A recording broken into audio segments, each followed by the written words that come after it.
అయితే ఏదైనా మాట్లాడతాడు, ఎట్లన్నా మాట్లాడతాడు. మన ఒక్కలం కాదు, మనం జాబ్ హోల్డర్నే మాట్లాడతాడు. భయపడిన అవసరం లేదు.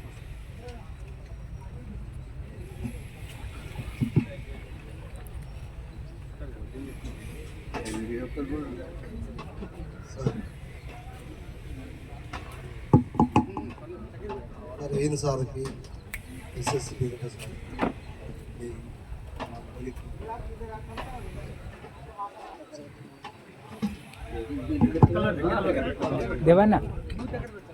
అంతా మనం చూశారు.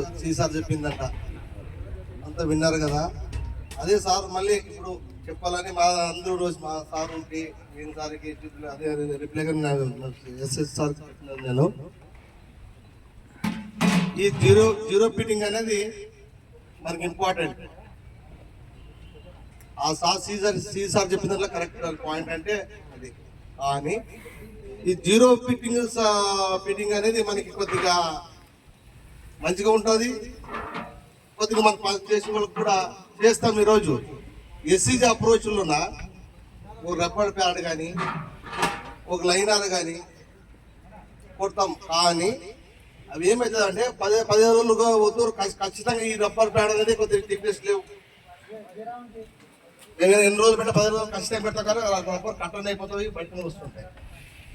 కానీ మన సార్ చెప్పినాం, సార్ చెప్పింది ఏమంటే ఎందుకోసం పోతున్నాయి సిఎంఎస్ ప్రాజెక్ట్ పొజిషన్లోన ఏంటి కోసం ఇన్సెట్లు లూజ్ ఉంటాయి.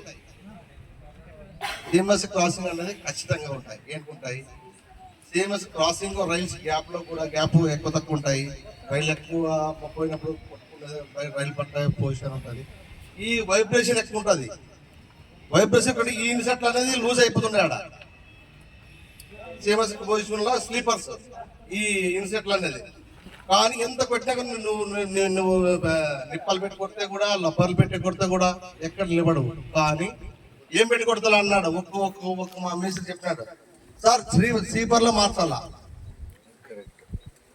స్లీపర్లో మార్చాలి. అంతవరకు కాదు సార్ ఇది రైట్. వాళ్ళ ఆ సార్ కూడా ఒప్పుకున్నారు దానికి. మా మేస్త్రికి ఏదో చెప్పినారు, యాదగిరి మేస్త్రు మంత్రాల మేస్త్రి చెప్పినారు. రైట్, ఓకే, ఇది కరెక్టే. మరి ఎస్సీజీ అప్రోచ్లో ఏంటికి నిలబడదు. ఎస్సీజీ మాత్రం పిటిషన్ ఒక ఆర్ స్లీపర్ మాత్రం కరెక్ట్ ఉంటాయి. ఆ అప్రోచ్లో ఏంటి ప్యాక్ నిలబడదు. కరెక్ట్ సార్ అంటున్నాడు. ఎస్సీజీ అప్రోచ్ 20 స్లీపర్ ఈపెక్స్ 20 స్లీపర్ 10 స్లీపర్ లేదు పడితేనే మీకు ఉంటాయి. ఎంత కొట్టినా కూడా రాదు. కానీ ఏంటికి పోతాయంటే కింద స్లీపర్ అనేది కరెక్ట్ ఉండాలి. ఇట్లా మనకు గడపత కొట్టినప్పుడు పక్క కొంతమంది ఎట్లా కొడతారు కదా, కొంత దూరం కొడితే ప్యాకింగ్ ఉంటుంది. స్లీపర్ పక్కన కొట్టినప్పుడు అంత స్లిప్ అయిపోతాయి. అప్పుడు దానికి కింద రోల్ అయిపోతుంది స్లీపర్. కానీ ఎంత ప్యాకింగ్ చేస్తే కూడా ఉండదు అది. ఆ చెప్పిన కూడా సీసార్ కూడా దాన్ని గమనించి ఓకే ఇది కరెక్ట్ పాయింట్ అని చెప్పేసి దాన్ని కూడా రాసుకున్నాడు సీసార్ కూడా. ఇది వచ్చే మా సార్ చెప్పినాడు, సార్ సీసార్ చెప్పిన కరెక్ట్, అది మిస్త్రీ చెప్పిన కరెక్ట్ మార్చాలా. కానీ ఇప్పుడు మనకి జిమ్ ఇన్స్పెక్షన్ ఉండదు, మనకి జిమ్ ఇన్స్పెక్షన్ ఉండదు. ఇది పోతేనే మనము ఈ ఎస్సీజీ అప్రోచ్లో కూడా ఈ వెల్డింగ్లు కింగ్ వెల్డింగ్లు ఐ వెల్డ్ ఈ మన రైలు కింగ్స్ ఎక్కువ ఉన్నాయి. దాన్ని కూడా రాసుకొని చూపిస్తున్నా సార్ కూడా.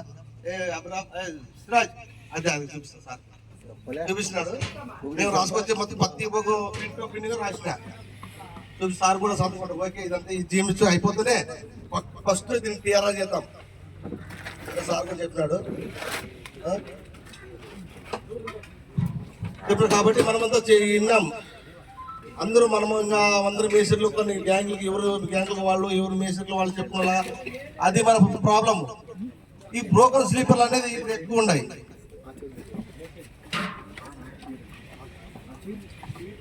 ఈ బ్రోకర్ స్లీపర్స్ అనేది ప్రతి ఒక్క దాంట్లో ప్రతి ఒక్క సెక్షన్ లో ప్రతి ఒక్క గ్యాంగ్ మేట్ ప్రతి ఇదో తల్లే మారిపోయింది. కానీ ఇప్పుడు మనకి సార్ చెప్తే ఏమన్నాడు, జీమస్ అయిపోతున్నాయి వెంటనే ఈటీపీ బిల్ పంపించుకొని ఏ లొకేషన్లో ఏమేమి పోయినావు, ఏ బ్రోకర్ స్లీపర్లు ఉన్నావు అన్ని రాసుకుంటాం. అన్ని పిండి రాసుకుందాం. ఏ స్లీపర్లు ఏం పోయినాయి, ఏ స్లీపర్ నంబర్ ఏమి.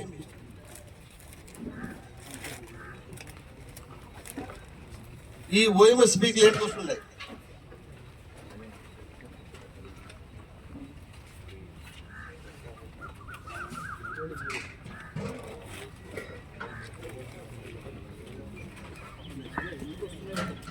ఎందుకోసం ఇవే సార్ ఈ ఈ ఆ లొకేషన్ లో పీక్ లేట్గా వస్తుందంటే ఏం తగ్గిపోతుంది మనకి మనకి మైలేజ్ తగ్గిపోతున్నామంటే దీని వల్లే ఈ పీక్ వెళ్తూ పెన్ రైల్స్ మోన్ ఎక్కడ మోన్ ఎక్కడ ఈ లొకేషన్ ఉన్నాయి మనకి ఈ గూడ్జెంట్లు ఈ ఎస్సీజీఎల్ అప్రోచ్లు ఈ పాండర్ క్రాసింగ్ ముందు వెనకాల ముందు ఆ లొకేషన్ లో మాకు ఎక్కువ వస్తున్నాయి అన్నాడు అది ఆ లొకేషన్ మొత్తం క్లియర్ చేద్దాం ఎందుకు రైలు తోలిపెట్టినాడు ఈ ఈ మన జీఎంఎస్ అయిపోతేనే ఇంక ఆ పని చేసుకోవడం సార్ దృష్టికి తీసుకొచ్చాము ఏమంటే ఇంకా అంతా ఇప్పుడు మనం పాడేదంతా ఇప్పుడు 0